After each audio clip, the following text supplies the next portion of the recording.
একটা মেয়ের ভিডিওতে ভিউজ হয়, তার নাচের বা তার গানের ভিউজ হয় 2 থেকে 3 মিলিয়ন, 4 মিলিয়ন, 5 মিলিয়ন।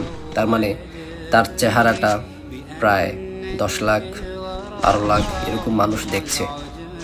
এই যে একটা পুরুষ যে তার চেহারা দেখছে, তার শরীরের গঠন দেখতেছে, তার কি নেকি হইতেছে নাকি গুনাহ হইতেছে? তার তো প্রতি সেকেন্ডে সেকেন্ডে গুনাহ হইতেছে। শুধু তার গুনাহ না, তার বাবার গুনাহ হচ্ছে, তার মার গুনাহ হচ্ছে, তার যদি কোনো ভাই থাকে, আপন ভাই থাকে, ভাইয়ের গুনাহ হচ্ছে, তার যদি স্বামী থাকে, স্বামীর গুনাহ হচ্ছে। একটা নারী 3 থেকে 4 জনকে জাহান্নামে নেয়। একটা নারী। আপনি যদি আপনার বাবা মাকে ভালোবাসেন, আপনার ভাইকে, স্বামীকে ভালোবাসেন, কখনো বেপরদার মতো কাজ করেন না।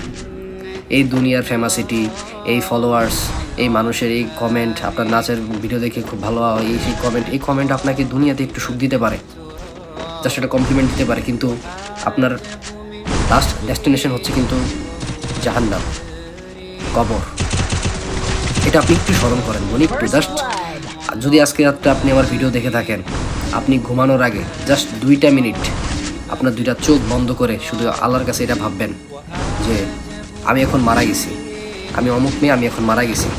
তারপর আমার কবরের আযাব শুরু হইতেছে। কেন হইতেছে?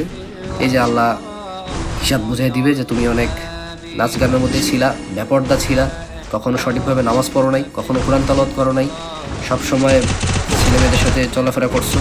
এই গুনাহের কারণে তুমি আজকে জাহান্নাম। এটা জাস্ট 2টা মিনিটের জন্য আপনি চোখ বন্ধ করে ভাবেন, আপনার ভয়েস, আপনার গা চমকে উঠবে। জাহান্নামের আগুন কতটা কঠিন এটা একমাত্র আল্লাহ ভালো জানে। এজন্য এখনো বলি, চেঞ্জ হন, অন্তত নিজের জন্য চেঞ্জ হন। আখিরাতে আপনি দাঁড়াতে হবে আল্লাহর সামনে।